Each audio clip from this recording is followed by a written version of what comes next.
that. I like that. And I have only one question, but it's a long question. I know.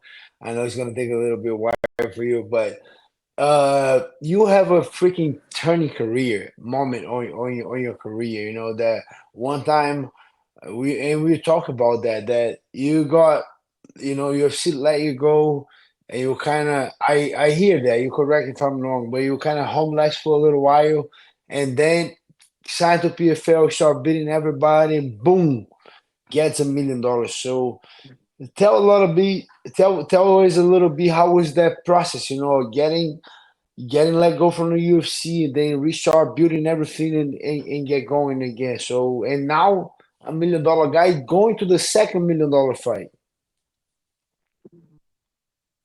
Uh, um, First, I look at it like, God blessed me with a second chance, right?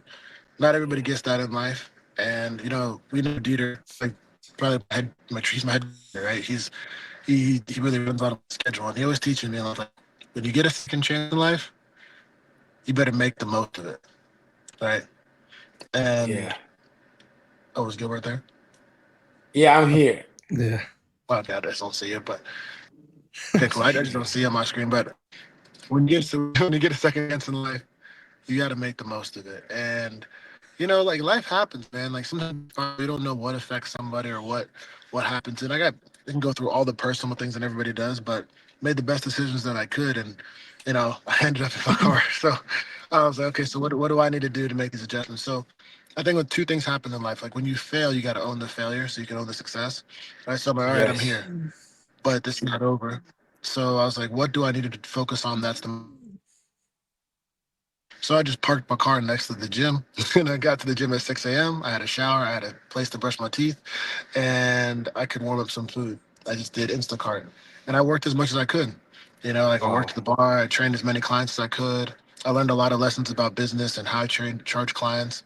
Like God has blessed me now. I own a gym. Like I have a great place to live. I have this awesome truck, my motorcycle. But it was just about like reclaiming.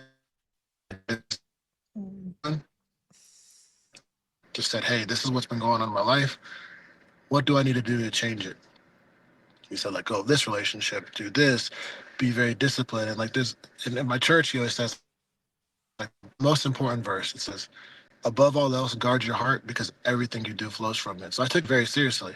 I was like, anything that like affected my heart space, my mental space, I just cut it off, like without any regret, because it was never in a negative light. It was just like, hey, I got to do what's best for me right now, so that can help my future family.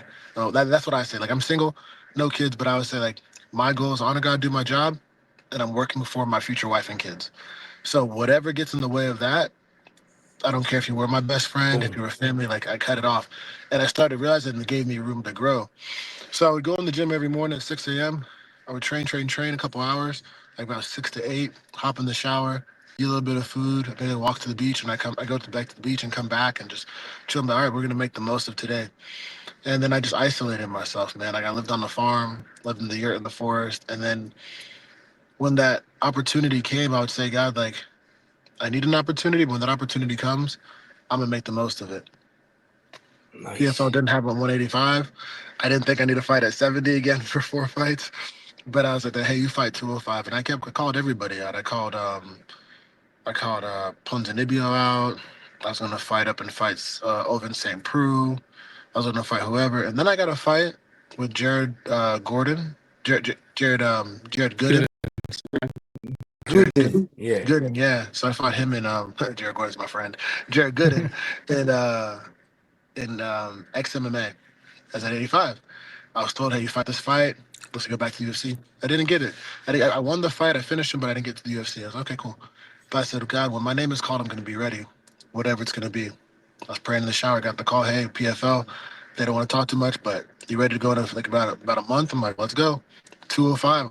I'm like, whatever.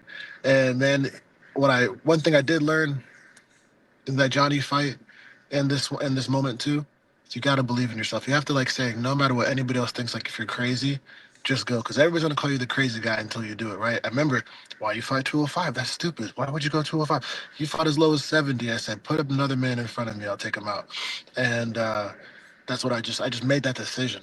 I made that decision, and like, like you see me in trade, I'm back and forth. I'm like, we're just, but I obsess over it because I want to be great, and I just prayed to God. I said, God, whenever I get that opportunity, let it be something that I can run with. Like if God sent me back to the UFC, I'm grateful. If He sent me to one, I'd have been grateful. He sent me to PFL, I'm grateful. But I said, no matter where I'm at, I'm gonna be a champion, and nothing gets in the way. And when I got that opportunity to fight at 205, I signed that contract. I was in the hospital. Do you remember when I was in the hospital?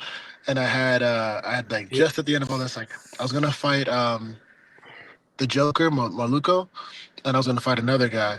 And then I was in the hospital with staff and like MRSA, and they had to like cut it out. I had an inch, but Oh I signed the wow. contract anyway. And I said, hey, if it's bleeding in the fight, I'll just tell them that I got cut in the fight somehow. But man, when I knew I got that fight, I said I'll take out whoever. And it was weird too, because when I got the Challenger Series thing, I won. I thought I was gonna be right in the season. I thought I was alternate, but I knew I was fighting in 2 weeks in Vegas, man. And then I fought right after that, and I said, whoever it is, I'm just gonna beat them up, take them out, beat them up, take them out. And it's just one fight at a time. If you ever hear Dieter and I train, I always look at him after a training session. I say, one more fight, and that to me means like don't focus on the 20 fights, don't focus on the points, don't focus on the $1 million. Just kill that guy, move forward, and that was it. And that's where I find the joy. It's like honor God, do my job. Like the one place you can go take somebody out and it's legal, and they love what you can Yeah. do. It's fighting. So I was like, I'm gonna take this guy out, and man, we got the knockout. And it's people like I talked to Gilbert like almost after every practice up to that point, right? We were just kind of he'd be at the gym. Gilbert was on his like it seemed like Gilbert was fighting like on a PFL schedule every week. And Gilbert just looked at me and he's like, "Why don't you think about doing this?" Hey, bro. Remember, like Gilbert saw me drinking a Dr. Pepper or soda. He's like, "Why are you drinking that, bro?" I was like, "All right, I'll put that away." But every day like, we talked, and I talked to Dieter, and he's like, "Just stay calm. You got to be ready. Do this, do this, do this." And then, man, like the opportunity came, and I ran with it. But I just like I always say, like in those moments, like the devil tries to distract you before great moments. And I knew me being in my car, yes, it was a result of me and some of my decisions. But some things in my life that happened, I just couldn't explain. And maybe I'll share those Yeah. one day. But I knew it was like, okay, either I go back to North Carolina, be an accountant, and make 80 plus a year, do great, 100 a year, get my CPA. But I knew that's not where God called me to be. And I think you're blessed when Yeah. you choose to suffer. Like if you just choose to say, I'm going to Yes. commit to the suffering, I'm going to make the most of it, and I'm going to be successful. That's what happened.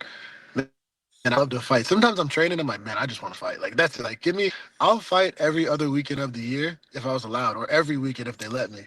But we're not allowed to, I guess. But dude, I think there's nothing like being in a fight. So I knew when that time came, I was gonna make the most of it, and I promised myself I'm gonna change my family's life, and God really blessed that. So that was pretty much it.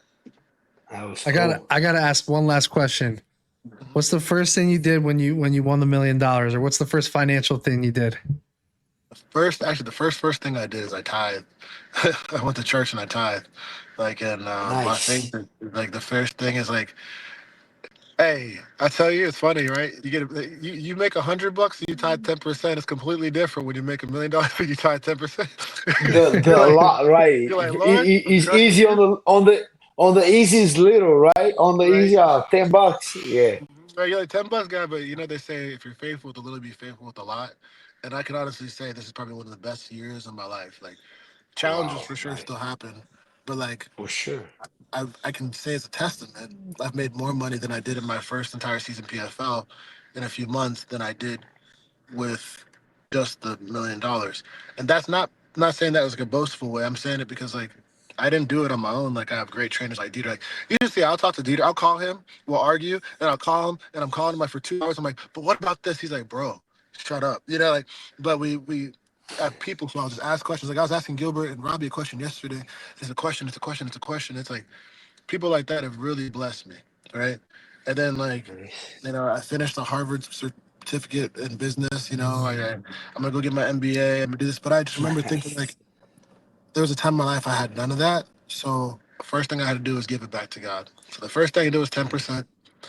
Then God allowed me. My mom used to work like 18 to 21 hours a day sometimes as a nurse, and she's working 6 days, maybe 7 days a week. Now she works three.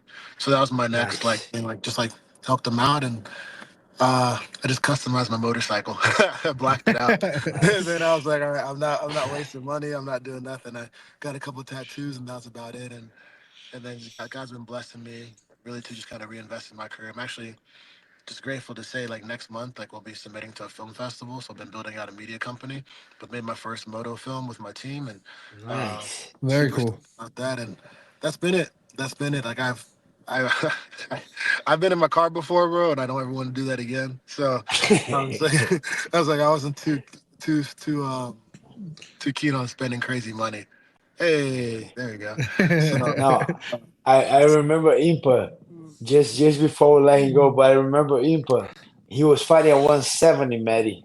Yeah. 170. He make 170. He fought like around 200. The day of the fight, he was around 200. A week or two after, he weighed himself 230 pounds, bro. Jesus. Like the That's guy is a crazy. freak. When I was the few ones that when he said I'm gonna fight at 205, I said, man, you're gonna fight nice at 205 because yeah, Gilbert you was are Gilbert did. you already Yeah. at that weight. He's like 200, 215. You say you already at that weight and you're so fast, you have no idea. You're gonna do great. He kind of looked at me, said, "No, bro, I'm telling you, it's gonna be very easy for you to make weight. You're gonna be so explosive, so fast." And bro, the guy did amazing. Then he's on the road to get another $1 million. Yeah, Gilbert did it right by the cage. Never forget that. Yeah. But that's it. We have another another guest coming. Impa, thank you so much. We're gonna cheer you on your You fight got and in Saudi Arabia to get another $1 million, and we're gonna have you in again in the show. So thank you so much for coming, my brother. Thank you so much. God bless you guys. Thanks for having me on. Thanks for coming on, bro. Appreciate you.